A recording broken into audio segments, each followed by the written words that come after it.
Guys, welcome to एजुगिरी। I hope all we are doing great. एजुगिरी पर हर रोज 6 पीएम पे द हिंदू का एनालिसिस हो रहा है। आज वाला जो मतलब 11 मई का और 10 मई का नहीं हुआ 6 पीएम पर। I am so sorry for that because 2 exams थे आज, सो उनके एनालिसिस एंड एवरीथिंग करते हुए टाइम लग गया। राइट, बच्चों से बात करते हुए, उनको मोटिवेट करते हुए फॉर द नेक्स्ट एग्जाम, तो इसलिए टाइम लग गया। बट येस, एनालिसिस तो होगा चाहे जब मर्जी हो, एंड आई होप आप इसको देख भी लेंगे। आपको एनालिसिस जैसा भी लगे कमेंट करके ज़रूर बताना। कोई डाउट हो तो वो भी आप कमेंट करके पूछ सकते हो। एंड यस, जामिया का एग्ज़ाम हो चुका है। जामिया के अंदर हमारे करंट अफेयर्स बहुत बहुत सारे करंट अफेयर्स आए हैं। ठीक है ना, आई थिंक 30+ तो आए हुए हैं। मैंने क्वेश्चंस गिने नहीं है, बट हाँ 30 to 40 क्वेश्चंस बड़े आराम से आप लगा सकते हो। नॉट ओनली करंट अफेयर्स, मतलब करंट अफेयर्स तो आना ही, इंग्लिश का भी बहुत चीज़ें जो थी वोकैब वगैरह वो हमारे एनालिसिस से आए, which is a great thing. बच्चों के कमेंट्स भी अच्छे हैं, मॉक टेस्ट भी बच्चों को बहुत हेल्पफुल लगे, तो बहुत अच्छा लगता है यार, इतनी मेहनत करते हैं। इस बार तो मुझे फिजिकली इतनी दिक्कतें आ गई हैं, but yeah I felt really good. चलिए स्टार्ट करेंगे। Kejriwal walks out of jail as SC grants interim bail. Interim का मतलब क्या होता है? इंटरिम का मतलब होता है टेम्परेरी, मतलब जो बेल है वो टेम्परेरी है, bail is not permanent. Interim तो लिखेंगे परमानेंट नहीं है, टेम्परेरी है। इंटरिम का मतलब क्या होता है? टेम्परेरी। तो टेम्परेरी बेल ग्रांट करी गई है। क्यों ग्रांट करी गई? तो Supreme Court on Friday granted interim bail to Delhi chief minister in the liquor policy case till June 1 to campaign for the Lok Sabha election. ठीक है, क्यों दी गई है बेल? ठीक है, किसको बेल दी गई है? Arvind Kejriwal. Arvind Kejriwal Kejriwal granted bail, granted interim bail, interim bail in liquor policy case, liquor policy case by Supreme Court। किस चीज के लिए? टू कैंपेन, लिखेंगे इसको, to campaign for Lok Sabha election, to campaign for Lok Sabha election. इसलिए हो रहा है टू कैंपेन फॉर, किस लिए? To campaign for Lok Sabha election के लिए बेल मिली है। आगे पढ़ेंगे क्या कह रहे हैं। There is no gainsaying that general elections to Lok Sabha is the most significant and important event. वो कह रहे हैं कि जनरल इलेक्शंस टू लोकसभा जो है, कौन सा जनरल इलेक्शन है ये? 18th जनरल इलेक्शन है। 18 जनरल इलेक्शन है लोकसभा का। ठीक है ना, तो ये नंबर बहुत इंपॉर्टेंट है, बहुत सारे पेपर्स में अभी तक आ चुका है। This is a PYQ now. ठीक है, तो कह रहे हैं सुप्रीम कोर्ट ने कहा कि बहुत इंपॉर्टेंट इवेंट है, 650 to 700 मिलियन वोटर्स वोट करेंगे, तो इसलिए to elect the government of this country for the next 5 years। तो जो टर्म होता है, term of Lok Sabha, one term of Lok Sabha कितना होता है? यहाँ पर ये भी क्वेश्चन बनता हुआ। 5 years के लिए गवर्नमेंट इलेक्ट होते हैं। कितने सालों के लिए होते हैं? 5 साल के लिए इलेक्ट होती है। ठीक है, तो वो कह रहे हैं बहुत इंपॉर्टेंट इवेंट है। The court barred Mister Kejriwal from visiting the chief ministers office और the Delhi secretariat. He can not sign any official fit files unless it is required to be obtained the clearance or approval of Lieutenant Governor of Delhi. The order prohibited him from making any comments with regard to the liquor policy। वो किसी से witnesses से भी नहीं मिल सकते हैं, ये उनके ऊपर रोक लगाई गई है। ठीक है ना, has to surrender on June 2। The court made it clear that its grant of interim bail was not a comment on the merits। merits of the case का मतलब क्या होता है? What is the meaning of the merits of the case? की facts of the case। merits of the case is legal term में merits of case is equal to facts of the case। की वो कह रहे हैं कि facts of the case नहीं हमने देखे, हमने तो सिर्फ बेल ग्रांट कर दी क्योंकि जनरल इलेक्शंस हैं, ये एक पॉलिटिशियन है और जनरल इलेक्शंस में ये कैंपेनिंग अपनी पार्टी के लिए करें। ठीक है, The 8-page order rejected on an argument by Enforcement Directorate that releasing Mr. Kejriwal on interim bail would create an impression among the public and was still a judicial precedent। अब यहाँ पे terms use करी गई हैं, क्या use करा है? Judicial precedent. Judicial precedent, precedent क्या होता है? कि मतलब अगर एक टॉपिक पे कोर्ट ने कुछ कह दिया है तो वो आने वाली मतलब it is the set rule on that particular point. ठीक है ना, तो मतलब वो रूल बन जाता है कि मतलब अगर कोई और पॉलिटिशियन भी होगा ऐसे जेल के अंदर और इलेक्शंस हो जाएंगे तो फिर उसको भी बेल देनी पड़ेगी। तो ईडी ने बोला, इन्फोर्समेंट डायरेक्टरेट ने बोला ये तो बिल्कुल ही गलत है।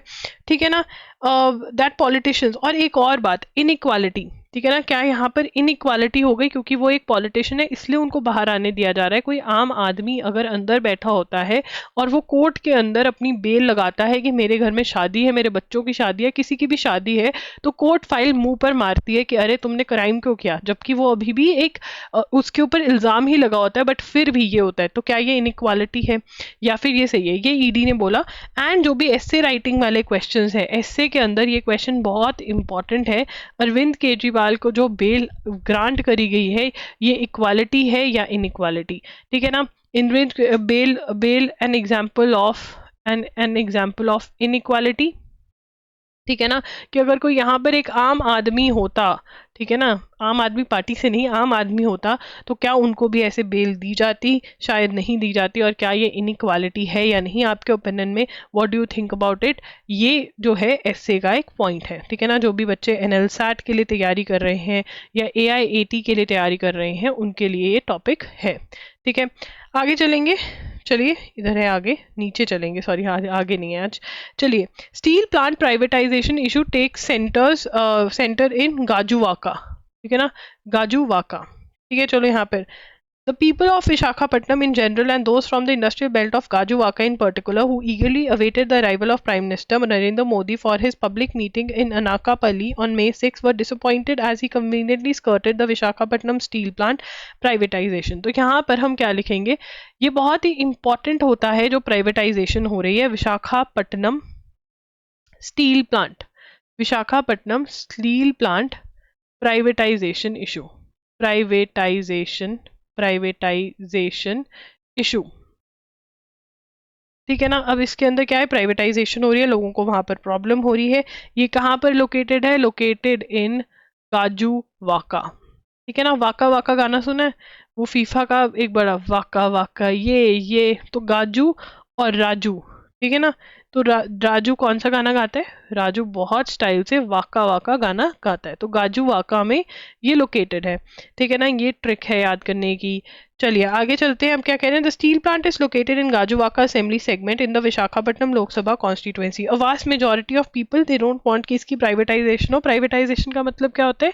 कि इसका प्राइवेट ओनर होगा, ठीक है ना। तो owner would be not government, कोई और प्राइवेट कंपनी होगी इसकी ओनर, ठीक है ना, जो लोग नहीं चाहते हैं ये।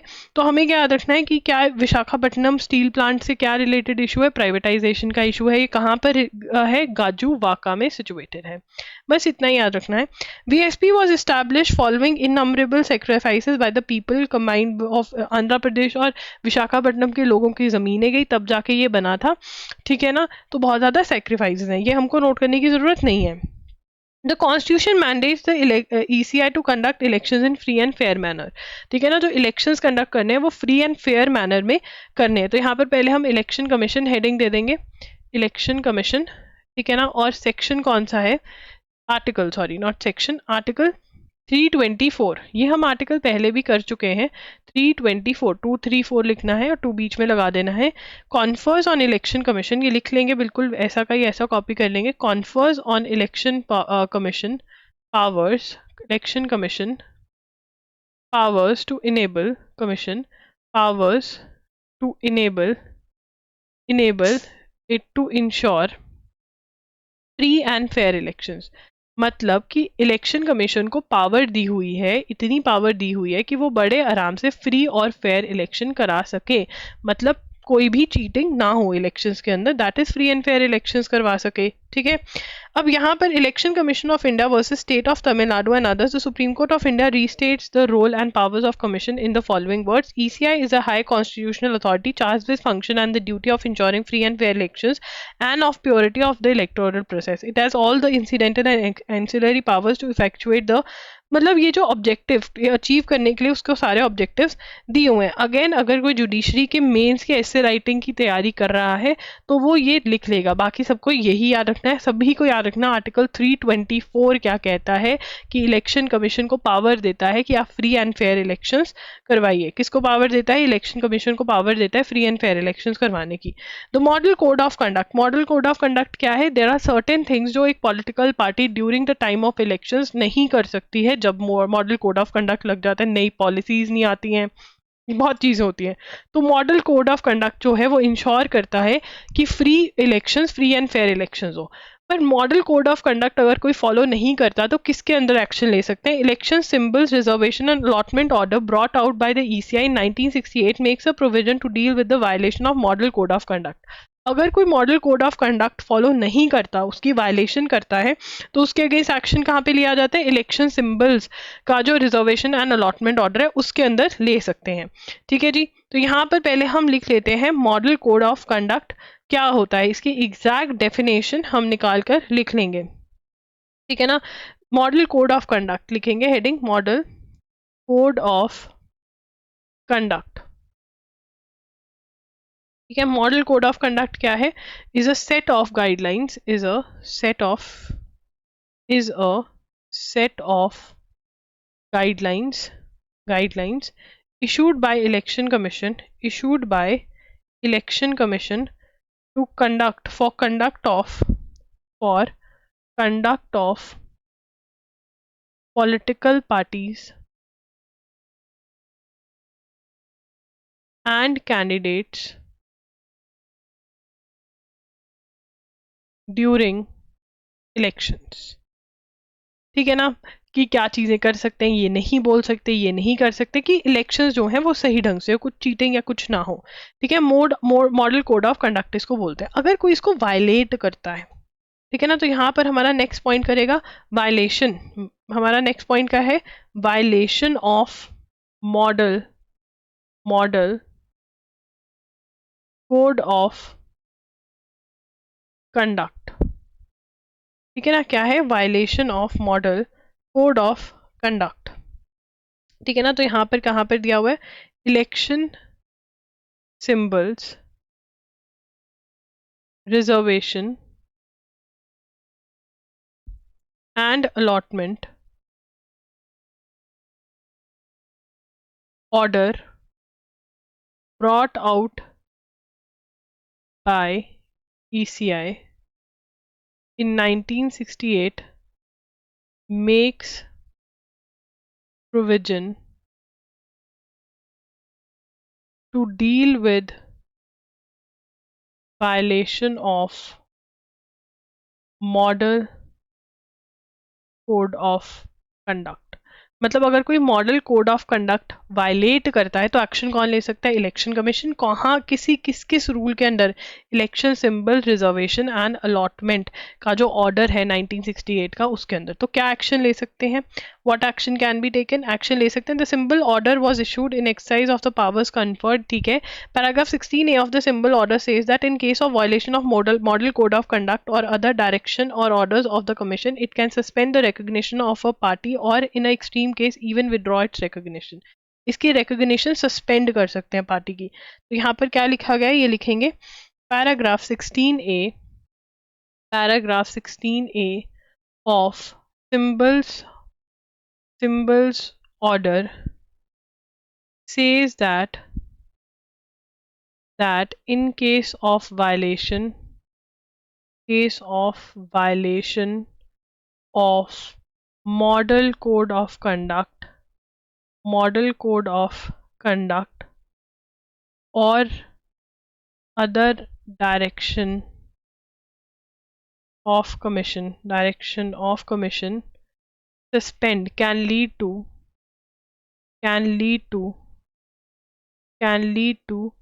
suspension of political party और withdrawal of recognition। मतलब अगर हमारे यहाँ से 2 क्वेश्चन बनते हैं, ठीक है, शॉर्ट में भी लिख लो क्योंकि मुझे पता है तुम में से ज़्यादा नहीं पढ़ेंगे। सबसे पहले model code of conduct break करेंगे, कौन एक्शन ले सकता है? Election commission. क्या कर सकता है? सस्पेंड कर सकता है, रिकॉग्निशन या विड्रॉ कर सकता है। सस्पेंड या withdrawal of recognition of political party हो सकता है अगर वो क्या करे? Model code of conduct follow ना करे। ठीक है ना। कौन से किसके अंदर एक्शन ले सकते हैं? ये वाले ऑर्डर के अंदर। ठीक है। कोई दिक्कत नहीं है इसके अंदर, मॉडल कोड ऑफ कंडक्ट भी पता चल गया। अब आगे चलेंगे, section 125 of representation of the peoples act 1951 provides for a 3-year sentence a maximum punishment for promoting feeling of enmity और hatred between different classes of citizen on the ground of religion. अगर कोई ground of religion पे कुछ गलत काम करे तो section 125 of representation of people act आ जाता है। 125 of representation of people act 1951, ठीक है ना। ये क्या करता है, प्रोवाइड्स फॉर, ये क्या करता है, प्रोवाइड्स फॉर, ठीक है, provides for a 3-year sentence as maximum punishment for promoting feelings of enmity or hatred on religious basis। Simple, religious basis पे अगर कोई कुछ करता है, ठीक है ना, तो एनिमिटी हेट्रेड फैलाने की कोशिश करता है तो कितने साल की सजा हो सकती है, 3 years। ये इंपॉर्टेंट है, 3 years, ठीक है ना, दिस इज इंपॉर्टेंट, यहाँ से क्वेश्चन बन सकता है। 125 आर्टिकल ले डाउन करता है, ठीक है। आगे चलेंगे, Usha IOA that is Indian Olympic association, president of Indian Olympic association PT Usha. अब यहाँ पर हमारे पास क्या पूछा गया है, मतलब क्या बोला गया है और उससे क्या क्वेश्चन बन सकता है, उसी हिसाब से टेबल बनाएंगे। सबसे पहले हमें बताया गया है president of Indian Olympic association, Indian Olympic association. हमसे IOA की फुल फॉर्म भी पूछी जा सकती है, इस साल ओलंपिक्स है तो ये इंपॉर्टेंट है। IOA की फुल फॉर्म भी हमसे पूछी जा सकती है। कौन है, PT ऊषा, कोई दिक्कत नहीं है इसके अंदर। उसके बाद उन्होंने शूटर्स और गोल्फर्स की जो रहने की जगह है वो कंपटीशन वेन्यू के पास में करवा दी, ये इतनी इंपॉर्टेंट हमारे लिए नहीं है। उसके बाद fruitful meeting with the ambassador of India in France Javed Ashraf, ambassador of Javed Ashraf, ठीक है ना। ये कौन है, ambassador of India in France, ठीक है ना। अभी तो तुम मतलब बड़े, मतलब जेनजी जनरेशन हो, बट अगर पुरानी जनरेशन के होते तो जावेद हबीब करके एक बहुत फेमस हेयर ड्रेसर होता है, उससे याद कर सकते हो, ऐश्वर्या जैसे आश याद कर सकते हो, रफ, बहुत ही रफ हैं ये, बाल रफ हैं, तो ऐश्वर्या राय किससे कटिंग करवाने गई, जावेद हबीब से, तो याद हो जाएगा। PT ऊषा तो वैसे तुमको याद है, ठीक है, कोई दिक्कत नहीं है। आगे चलेंगे, Usha and IOA team had a 2-day stint with the international Olympic committee headquarters in Lausanne, Switzerland. अब यहाँ पर हमें पता होना चाहिए कि यहाँ पर ये क्या बता रहे हैं हमको कि इंटरनेशनल ओलंपिक कमिटी का हेडक्वार्टर कहाँ पे है, ओलंपिक कमिटी हेडक्वार्टर कहाँ पर है, हेडक्वार्टर्स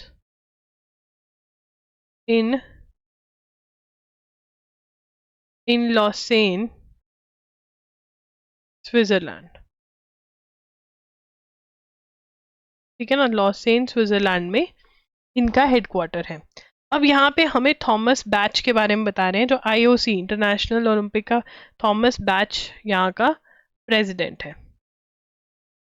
कोई दिक्कत, हमने इंटरनेशनल ओलंपिक कमेटी, ये लो लिख लो, इंटरनेशनल ओलंपिक कमेटी, ठीक है ना। ये हमें तीनों चीज़ें पता होनी चाहिए, इंपॉर्टेंट है, मोस्ट एक्सपेक्टेड क्वेश्चन है, हलवा क्वेश्चन है, 100% आ सकता है, स्टार मार्क कर लो, स्टार मार्क कर लो, ठीक है, कोई दिक्कत नहीं है इसमें, किसी को कोई दिक्कत नहीं है। या कोई दिक्कत होती है तो कमेंट्स में बता दिया करो, इवन अगर रिकॉर्डेड लेक्चर है ये, ठीक है ना, तुम्हारे डाउट्स लिए जाएंगे तो तुम्हें कोई फर्क नहीं पड़ना चाहिए। BFI plans to launch 2 national level leagues, 2 national level leagues BFI plan करिए। BFI है कौन, ठीक है ना, BFI है कौन, basketball federation of India has propose to launch 2 national level leagues national star football basketball 3x3 league and national star basketball 5x5 league. Though leagues will feature both men and women, BFI will also organize National Under 23 Pro League while maintaining 100% ownership of the league. BFI will look to get an organizing partner through a selection process.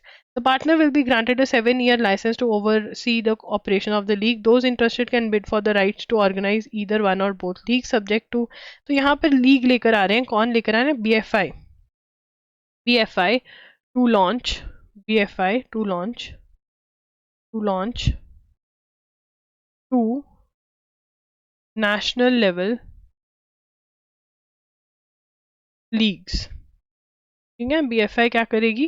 2 national level leagues जो हैं वो organise करेगी. अब BFI की full form क्या है? Basketball federation of India. क्या है? Basketball federation of India. 2 leagues कौन सी कह रही है वो? Proposed launch of 2 leagues. कौन सी हैं? National star basketball 3x3 league. ठीक है ना? National star basketball 5x5 league.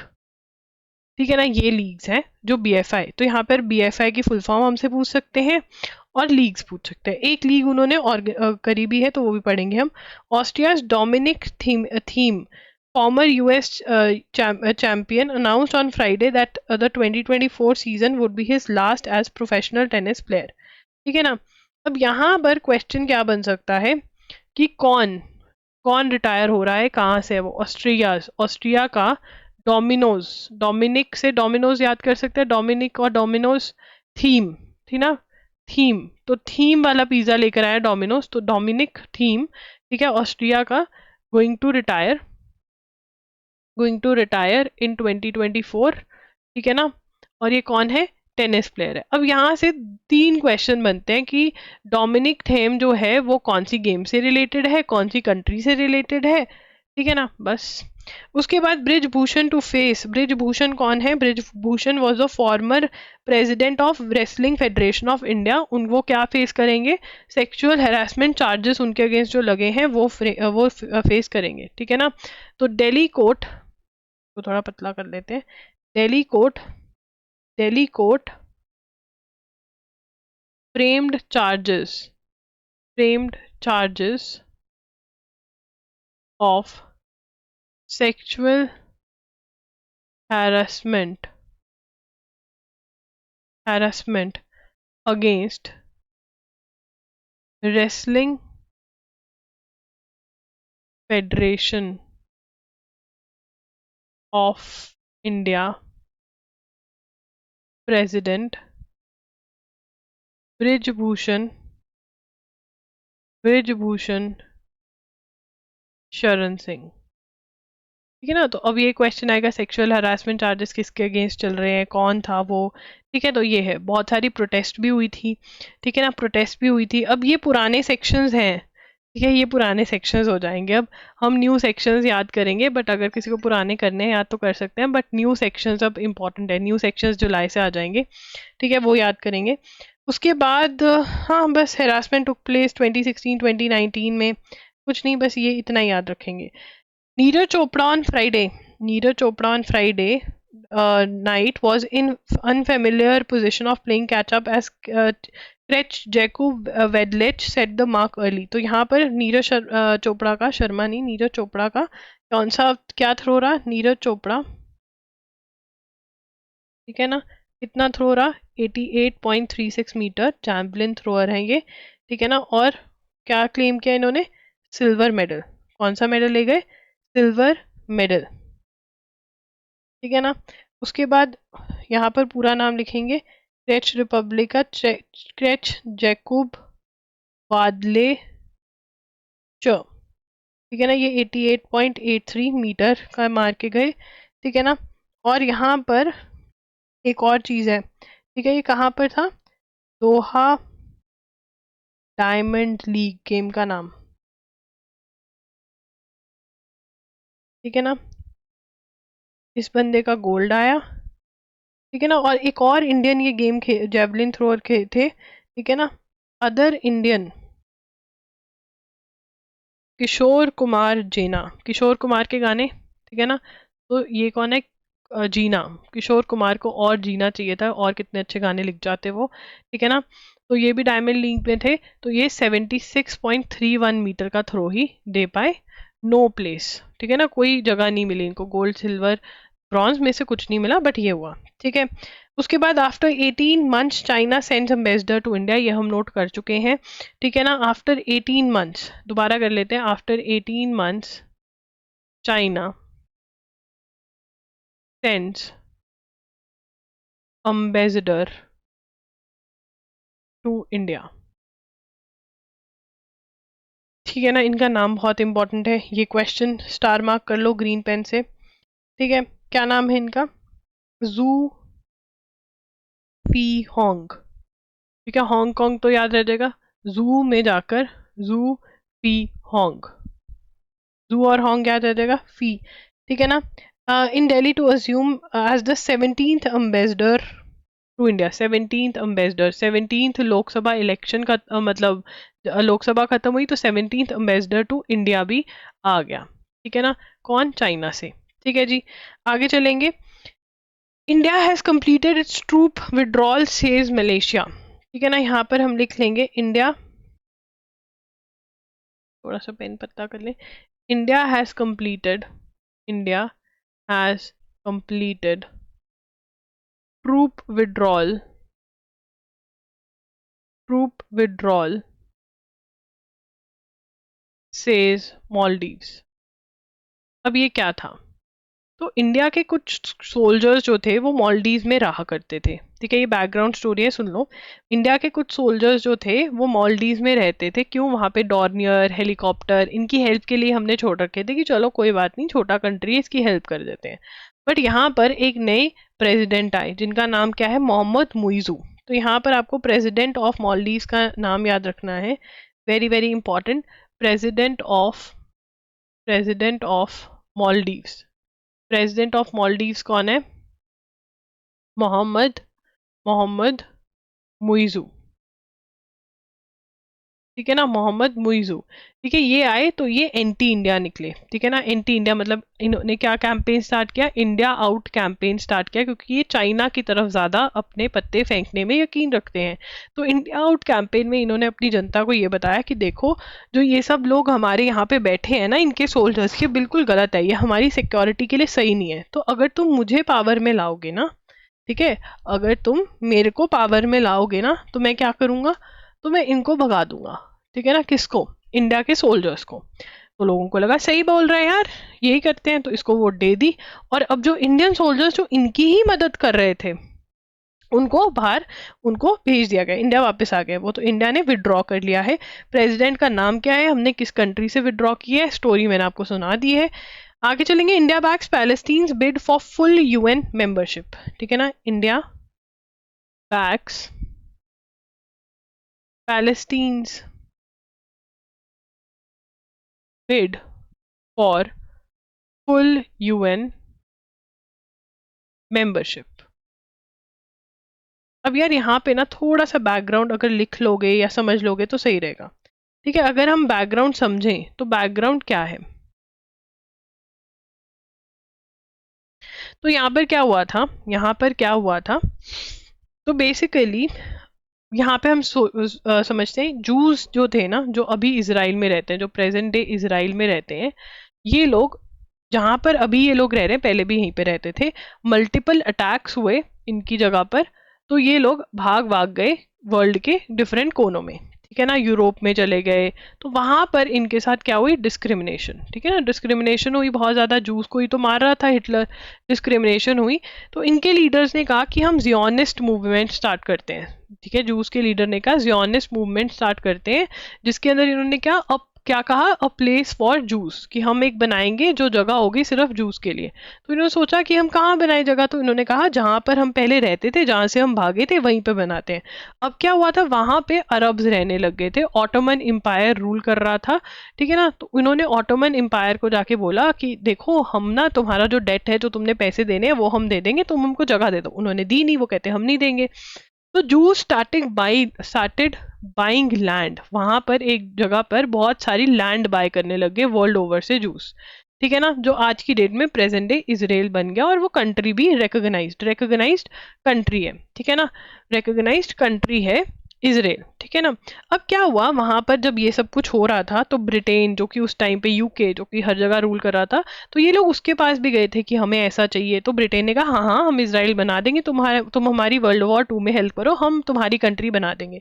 तो यूएन के अंदर भी ये हुआ कि जो ये जगह है, जो ये एरिया है, ठीक है ना, जो अरब लैंड जिसको हम बोल सकते हैं, इसको हम 2 में डिवाइड करते हैं। एक तो अरब्स के लिए बना देते हैं पैलेस्टीन, ठीक है ना, और दूसरा जूस के लिए हम बना देते हैं इसराइल, ठीक है ना। जूस के लिए लैंड इसको डिवाइड कर देते हैं, जूस के लिए इसराइल बना देते हैं। तो इसराइल तो बन गया, बट पैलेस्टीन कभी नहीं बना, ठीक है ना। तो वो इसकी मेंबरशिप की बात हो रही है, तो इंडिया कह रहा है कि हाँ दे दो, यूएन की फुल मेंबरशिप दे दो पैलेस्टीन को। India on Friday voted in favor of a draft UN General Assembly resolution that said Palestine is qualified and should be admitted as full member, ठीक है ना। तो इंडिया ने क्या किया, इसका हम एक और बना लेते हैं पेज, ठीक है। तो इंडिया ने क्या किया, इंडिया वोटेड in favor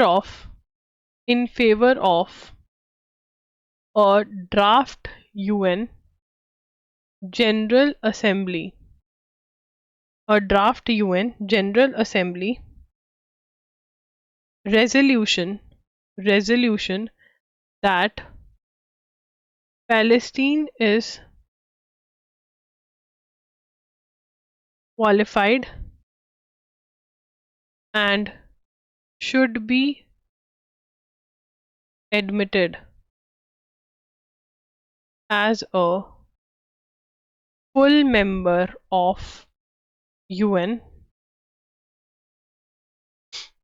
ठीक है ना। तो यहाँ पर फुल मेंबरशिप दे देनी चाहिए, ये ड्राफ्ट यूएन असेंबली रेजोल्यूशन है, ये इंडिया कह रहा है कि हाँ दे दो, ठीक है ना। अब यूएन में कितने मेंबर्स हैं, यूएन के कितने मेंबर्स हैं, 193 मेंबर्स हैं। हलवा क्वेश्चन है, आ सकता है पेपर में, 193 मेंबर्स हैं। अब यहाँ पर the 193 member General Assembly met in morning for an emergency special session where the Arab group resolution admission of new members to the United Nations in support of the state of Palestine full member। तो यहाँ पर अरब group presented by UAE as chair of Arab group, ठीक है ना। अब यहाँ पे CLAT का क्वेश्चन बन सकता है कि जब ये रेजोल्यूशन आई तब कौन हेड था, यूएन, तो जनरल असेंबली कौन कौन बैठा था, headed by UAE as chair, ठीक है ना, यूएई चेयर था। तो ये क्लैट का क्वेश्चन है, क्लैट ऐसे उल्टे पुल्टे सवाल पूछने में उसको बहुत मजा आता है, ठीक है ना, इधर छिधर सवाल पूछता है क्लैट, ठीक है ना। तो ये क्लैट का क्वेश्चन है, लिख लेंगे, ठीक है ना, कि कौन, जब ये रेजोल्यूशन आई तब कौन था। तो अब ये जब रेजोल्यूशन आई तो 143 वोट्स फेवर में आए, 143 वोट्स ने कहा फेवर में, जिसमें India was one of them, ठीक है ना।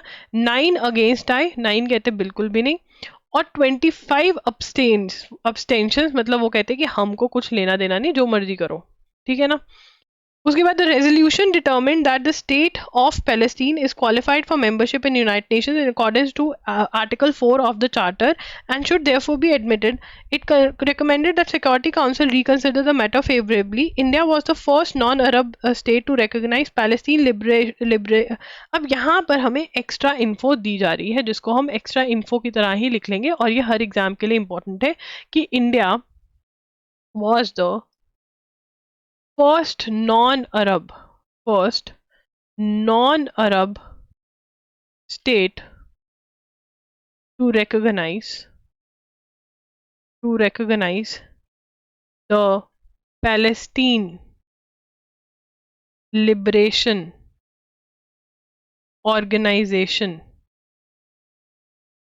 as the sole and legitimate representative of Palestinian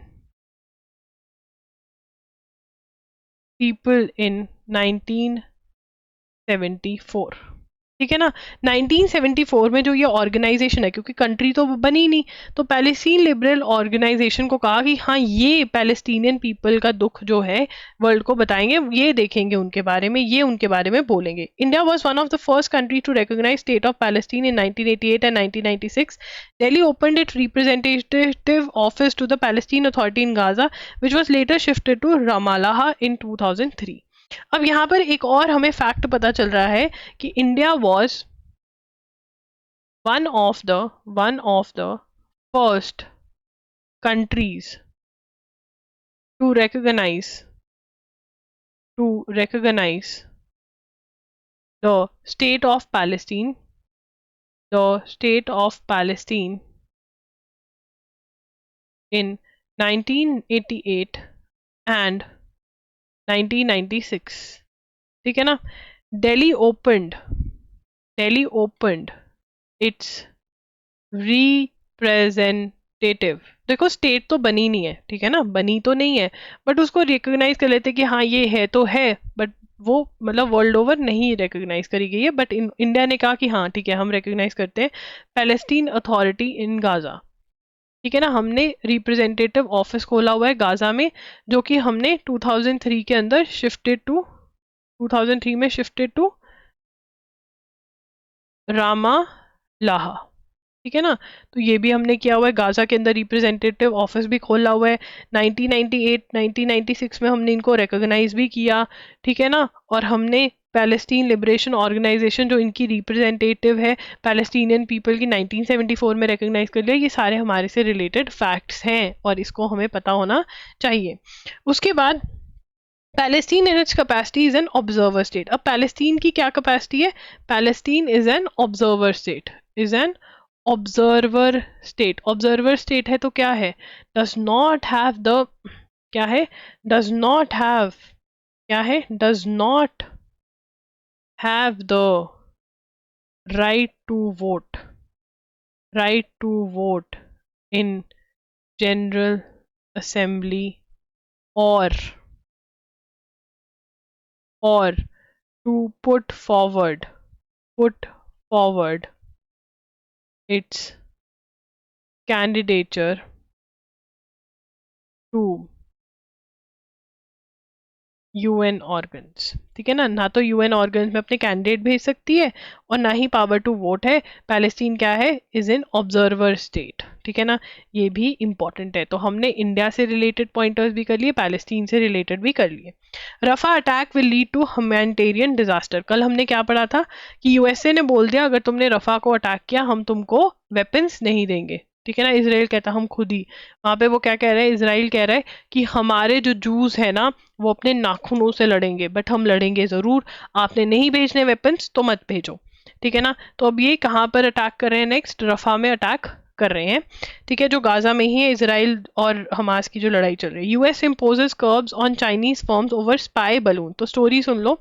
तो एक ना बलून आकर, चाइना का कहा जाता है कि ये बलून था, बलून आके यूएसए के एरिया के अंदर, इसके अंदर कैमरा वैमरा था, वहां पे कैमरा से सारा डाटा इकट्ठा करने लग गया, स्पाइंग कर रहा था, इंफॉर्मेशन निकाल रहा था। तो यूएसए ने उसको शूट कर दिया। अब United States added 37 Chinese entities to trade blacklist on Thursday, including some companies accused of supporting a suspected spy balloon that flew over US soil. तो ये लिखेंगे हम, ठीक है ना। United States added 37 Chinese entities to a trade blacklist, ठीक है ना। some companies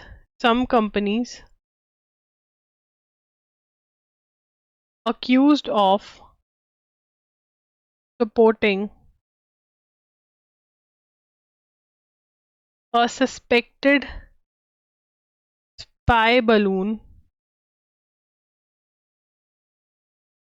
that flew over US soil in 2023. These activities have substantial military application and pose a threat to the national security. वो कहते हैं कि ये spy balloon Chinese spy balloon था. 37 entities जो उनको लगा कि इन्वॉल्व थी उनको भी इन्होंने बैन कर दिया. स्पाई मतलब सीक्रेट इंफॉर्मेशन निकालना, सीक्रेट इन्फो निकालना. ठीक है. इससे पहले कि हम आगे चलें, loggery.com.in पर आपको एमसीक्यूज मिल जाएंगे. अप्रैल के एमसीक्यूज लाइव हैं और अप्रैल के एमसीक्यूज बहुत ही बढ़िया है. अब मैंने लिमिटेड नंबर ऑफ एमसीक्यूज कर दिए हैं बिकॉज आई नो आपके पास भी टाइम कम होता है. तो आपको बहुत ही अच्छे चुने हुए एमसीक्यूज मिलेंगे जिसमें द हिंदू तो कवर्ड ही है, अदर सोर्सेज भी कवर्ड है. ठीक है, तो उसको सॉल्व ज़रूर करें. ₹250 के ये हैं. ठीक है. एंड यस, ये लाइव हो चुके हैं. वन शॉट्स भी हो चुके हैं लाइव. तो वन शॉट खरीदना तो वन शॉट खरीद सकते हो. मॉक टेस्ट भी हैं, वो खरीदने हैं तो वो खरीद सकते हो. इनकम्बेंट मतलब इन पावर, जो इन पावर है अभी उस पोस्ट को होल्ड करता है. तो इनकम्बेंट क्रोशियन जो पीएम है वो दोबारा आ गए. तो अगर हमें क्रोशिया का पीएम पूछा जाए तो हमारा आंसर क्या होगा? पीएम कौन है? अंद्रेज एंड रेज प्लेन कोविक. ठीक है, कैसे याद करेंगे इनको? देखो, एंड तो याद हो जाएगा. ठीक है ना. एंड राज प्लेन, पेन से प्लेन. ठीक है. एंड राज प्लेन कोविक. ठीक है. उन्होंने क्या बोला कि मुझे क्या चाहिए? एक तो मुझे राज, मुझे एक तो पेन चाहिए और एक कोविक. कोविक को कैसे याद करेंगे? कोजिक एसिड, एक मुंह पे लगाने वाला होता है. ठीक है. तो क्रोशिया का पीएम है ये. सनातन धर्मा के बारे में किसने बोला था? किसने बोला था? इन्होंने बोला था. इन्होंने बोला था. ठीक है ना. ये कौन है? ठीक है ना. अब यहाँ पे लिख लेंगे. एक पीवाई क्यू है, ये पीवाई क्यू है एनएल सैट का. एनएल सैट में क्वेश्चन आया था ये इस साल 2024 का पीवाई क्यू है ये. क्या क्वेश्चन था कि किसने बोला था? ठीक है ना. तो यहाँ पे लिखेंगे तमिलनाडु मिनिस्टर, तमिलनाडु मिनिस्टर उठाया निधि, उठाया, उठाया नहीं निधि, उठाया नहीं निधि स्टालिन मतलब सीएम के बेटे. ठीक है ना. रिमार्क्स ओवर सनातन धर्म, रिमार्क्स दिए किसके ऊपर? ओवर सनातन धर्म. ठीक है ना. अब कहाँ पर पहुंचे हुए हैं? सुप्रीम कोर्ट पहुंचे हुए क्योंकि लोगों ने केस कर दिए कि केसेस को हमारे को क्लब कर दो बिकॉज डिफरेंट डिफरेंट स्टेट से एफआईआर हुई हैं इनके अगेंस्ट. ठीक है ना. तो सुप्रीम कोर्ट कहता है तुम्हें अकल होनी चाहिए, तुम मिनिस्टर हो फिर भी ऐसी ऐसी बातें बोलते रहते, तुमको अकल नहीं है क्या? ठीक है ना. तुम आर्टिकल 19, आर्टिकल 25 आर्टिकल इनका मिसयूज कर रहे हो. ठीक है ना. तो आर्टिकल 19 जो है फ्री स्पीच से डील करता है, लिख लीजिए. Article 19 sub article 19 sub article 1 किससे डील करता है? Free speech, freedom of speech से डील करता है. आर्टिकल 25 फ्रीडम ऑफ कंसाइज मतलब जिसको जो रिलीजन चाहिए वो मतलब जिसको जो रिलीजन फॉलो करना है वो कर सकता है. Freedom of concise. ठीक है ना. और आर्टिकल 32 जो है वो रिट्स का आर्टिकल है, मतलब अगर आपकी फंडामेंटल राइट वायलेट हो रही है तो आप कोर्ट में जा सकते हो. ठीक है ना. जिसको कहा यहाँ पे लिखा हुआ है प्रोटेक्शन ऑफ फंडामेंटल राइट्स. ठीक है ना. Fundamental rights, protection of fundamental rights. ठीक है जी. चलिए आगे चलते हैं. Health ministry issues norms confirming heat related death. Heat waves क्या होती है? हीट वेव्स कमेंट में मुझे बताओगे. जिसने ये क्वेश्चन आंसर कर दिया ना सच में मान जाऊंगी. हीट वेव्स क्या होती हैं? कितने से ज्यादा टेम्परेचर हो, दो केसेस में होती हैं. सिवियर हीट वेव क्या होती है? अप्रैल में पढ़ाया ये मैंने.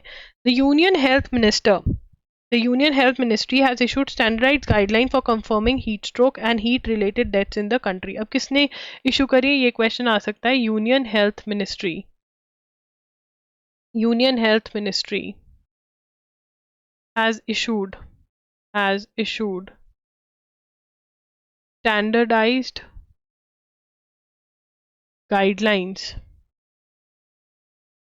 for confirming heat stroke and heat related death. कि अगर ऐसा कुछ है तो वो हीट रिलेटेड डेथ मानी जाएगी. अब ये स्टैंडर्डाइज्ड गाइडलाइंस किसने बनाई है? ये स्टैंडर्डाइज्ड गाइडलाइंस किसने बनाई है? Prepared by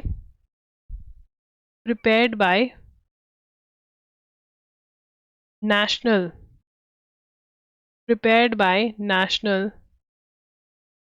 program on climate change and human health, and human health, and National Center for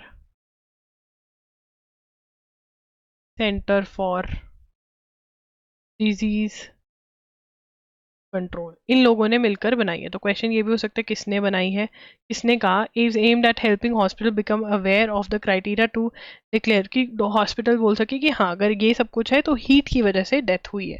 government notifies act for armed forces control, government has notified inter services organisations command control and discipline act through the gazette notification to be enforced with effect from Friday. ठीक है, तो यहाँ पे लिखेंगे government notified inter-services organizations, that is ISOs, command control and discipline act। अब इससे क्या होगा, the act empowers, लिखेंगे act empowers commanders in chief and officers in command of IOSOs exercise control over service personal under them. या देखो अब ये क्या हो क्या रहा है, इंटर सर्विसेज मतलब अब क्या, अभी तक क्या था, आर्मी अपना चल रही थी, नेवी अपना चल रही थी, एयरफोर्स अपना चल रही थी, है ना, हम इनके देख रहे थे जहाँ पर भी ये बैठे हुए थे अपना अपना चल रहे थे। बट अब इन सबको ट्राई सर्विसेज बनना है, एक साथ काम करना है। आने वाले टाइम में अलग अलग वॉर नहीं होगी, लड़ाई अगर करनी है, किसी को जवाब देना है तो इन तीनों को मिलजुल कर देना होगा। तो इसी वजह से इंटीग्रेटेड थिएटर कमांड्स का कॉन्सेप्ट आ रहा है। क्या कॉन्सेप्ट आ रहा है, इंटीग्रेटेड थिएटर कमांड्स का कॉन्सेप्ट आ रहा है। ठीक है ना, unique service conditions of each individual service, the ministry set discipline and administration, the act will empower heads of ISOs to pave the way for expeditious disposal of cases, avoid multiple proceedings. तो यहाँ पे क्या कह रहे हैं, act empowers commander in chief and officer in command of IS to exercise control over service personnels under them. ठीक है ना, for effective maintenance of discipline, और मेंटेनेंस ऑफ डिसिप्लिन। तो वो लोग उनके उनके उसमें उनके अंडर आ जाएंगे जिस भी उस कमांड में वो लोग हैं। ठीक है ना, एक्ट क्यों आया है, act comes ahead of reorganisation of Indian military into integrated into integrated theater commands. ठीक है ना, थिएटर कमांड्स बनेंगी, मतलब यहाँ पर नेवी एयरफोर्स ये सारे इकट्ठे हो जाएंगे। The Supreme Court on Friday in Arvind Kejriwal case confirmed that bail conditions restricting a political leader from political activities and public rallies amount to breach of fundamental rights। अब ये बहुत ज़्यादा important है, इसको लिख लेंगे। ठीक है ना, supreme court in Arvind Kejriwal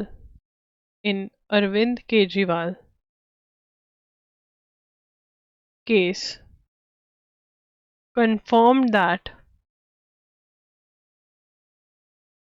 bail conditions restricting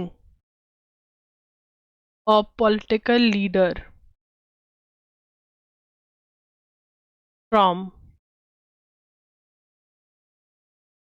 political activities and public rallies amount to a breach of fundamental rights। ठीक है ना, मतलब अगर एक पॉलिटिकल लीडर को जो काम कर रहा है अपना पॉलिटिकल एक्टिविटी और पब्लिक रैली ना करनी दे तो उसकी फंडामेंटल राइट ब्रीच होती है। और यही सुप्रीम कोर्ट ने किसके केस में बोला था, ठीक है ना, एक लीडर थे, पॉलिटिकल लीडर, उनको बेल दे रहे थे, तो कहा कि ठीक है बेल ले लो, बट फंडामेंटल राइट मतलब तुम्हें पॉलिटिकल पार्टिसिपेशन नहीं अलाउ करी जाएगी, वो भी कहा था supreme court. In case of former Andhra Pradesh CM Chandraprabhu Naidu said bail condition restricting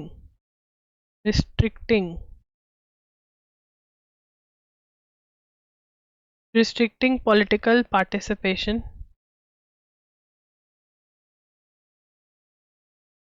violative of fundamental right. तो यहाँ पर कहा था कि बेल के अंदर कह दो कि ठीक है तुम आज़ाद हो, तुम जेल से बाहर चले जाओ, बट ये कहना कि तुम पॉलिटिकल एक्टिविटीज में इंडल्ज नहीं होगे, ये सही नहीं है। The ED has earlier argued that Mr. Kejriwal should not be allowed to। ED कौन है? इन्फोर्समेंट डायरेक्टरेट, जिन्होंने इनको अरेस्ट किया है अरविंद केजरीवाल को। ठीक है, इन्फोर्समेंट डायरेक्टरेट ने क्या बोला कि right to vote could be curtailed under section 62(5) of representation of people act. ठीक है ना, right to vote could be curtailed, interim not allowed interim bail, की बेल इसलिए अलाउ नहीं हो सकती कि वोट करना है। बट वो कहते हैं कि जो लोग प्रिवेंटिव डिटेंशन है, प्रिवेंटिव डिटेंशन में क्या होता है कि यार इसको पकड़ लो, अभी इसने अगेंस्ट कुछ इतना है तो नहीं है कि इसने कुछ क्राइम, पर ये कर सकता है, प्रोस्पेक्टिव क्रिमिनल होता है वो, कि फ्यूचर में कभी कर सकता है क्राइम, उसको भी वोट देना अलाउ किया जाता है। तो यहाँ पर ये बहुत ज़्यादा ज़रूरी दो चीज़ें हैं। सेक्शन 62 क्लॉज 5 क्या कह रहे हैं यहाँ पर? अलाउड, ठीक है, bail because even right to vote can be curtailed under the section. ठीक है, बट इसके अंदर मतलब मना कर सकते हैं राइट टू वोट। ठीक है ना, और एक और चीज बोली कि person states that person subjected to preventive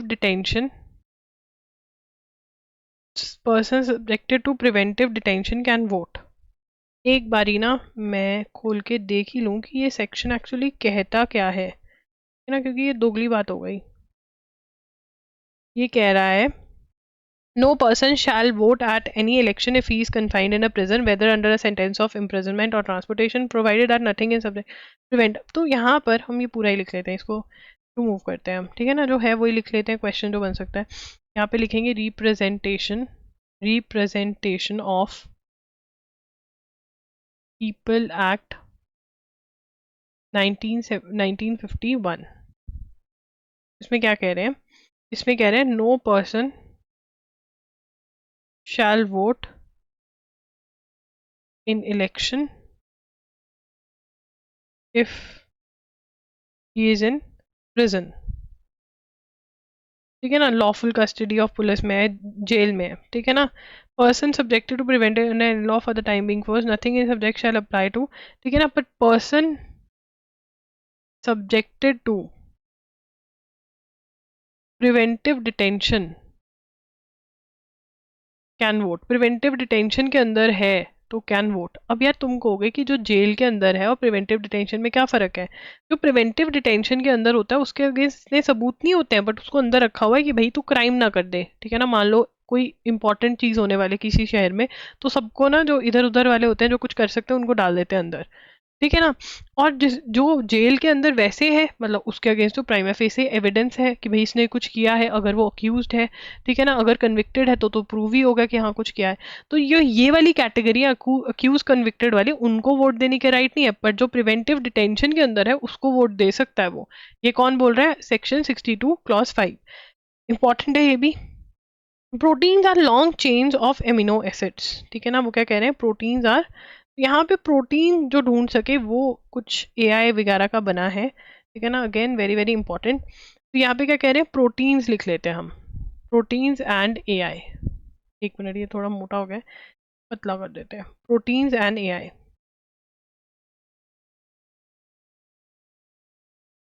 ये प्रोटीन्स एंड एआई क्या है? प्रोटीन्स क्या है? Proteins are long chains of amino acid residues that fold into specific shapes. तो जो प्रोटीन्स हैं वो कुछ स्पेसिफिक शेप्स लेते हैं और अगर वो शेप्स कुछ गलत ले लें तो बीमारियां हो सकती हैं, ठीक है ना। Protein folded properly folded proteins function normally. Misfolded ones can lead to debilitating diseases, ठीक है ना, डिजीजेस कॉज कर सकती हैं बेसिकली। तो ये क्या कह रहे हैं, debilitating, making someone very weak और फर्म, ठीक है ना, मेकिंग समवन वेरी वीक और फर्म, ठीक है ना। मतलब ये क्या कह रहे हैं, प्रोटीन्स के एमिनो एसिड्स हैं जो फोल्ड होते हैं, ढंग से फोल्ड हो गए तो बढ़िया फंक्शन करते हैं, गलत फोल्ड हो गए तो डिजीज कॉज करते हैं। अब क्या हुआ था 2018 में, 5 decades after it was mooted, Google subsidy name deep mind developed a purpose built AI tool to predict the shapes into which different proteins could fold called AlphaFold। अब यहाँ पे क्या हुआ 2018 के अंदर, ये लिखना जरूरी है, गूगल सब्सिडरी मतलब गूगल की sister company subsidiary named DeepMind developed purpose-built AI tool to predict shapes of protein। AI tool का नाम क्या दिया, कॉल्ड अल्फाफोल्ड, ठीक है ना। ये कैसा फोल्ड हुआ है प्रोटीन का ये देखता है, तो इसका नाम भी अल्फाफोल्ड दे दिया उन्होंने, ठीक है। The upgraded AlphaFold 2 followed 2 years later। Many scientists technology acknowledge that these two deep learning system have transformed human awareness। Proteins के बारे में रिसेंटली, अभी यहाँ पर क्या बोला गया, रिसेंटली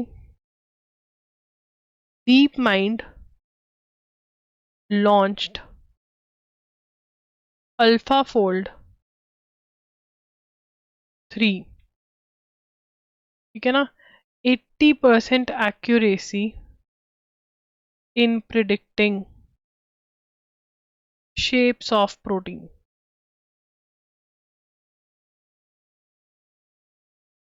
ठीक है ना। तो ये कर रहे हैं वो, बहुत ही इंपॉर्टेंट है ये वाला पार्ट, इज वेरी इंपॉर्टेंट, यहाँ से क्वेश्चन बन सकता है, मार्क कर लो important. One would never imagine that huge volumes of fresh water exist under saline ocean, salty, ठीक है ना।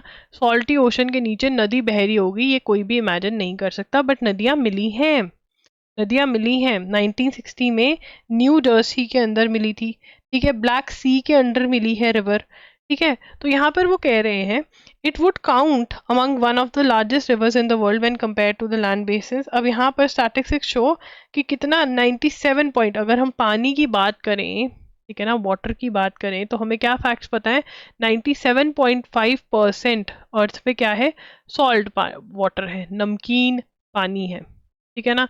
2.5% फ्रेश वाटर है, ठीक है ना, जिसमें से 0.3% ही लिक्विड फॉर्म में सरफेस पे है, लिक्विड फॉर्म ऑन सरफेस, ठीक है ना।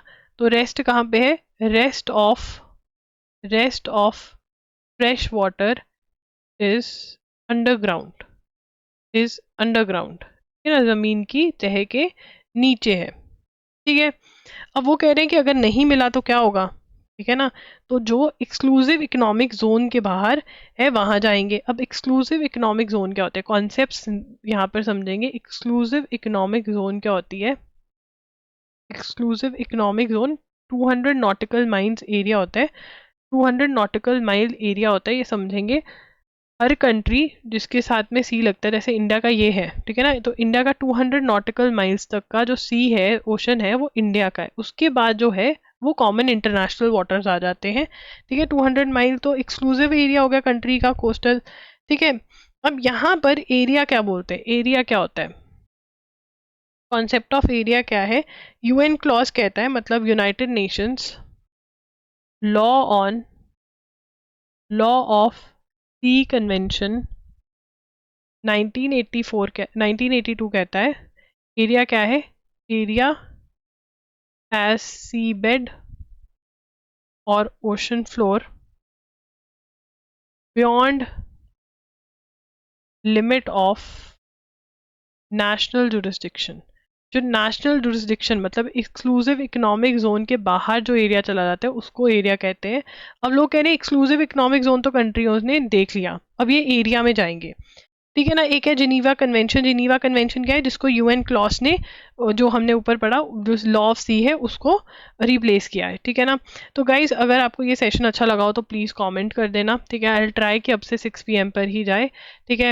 And that's it, do like the session, do subscribe to the channel and yes Jamia का भी जो वीडियो है वो देख लेना, एनालिसिस कर दिया मैंने। Bye bye, thank you for joining in.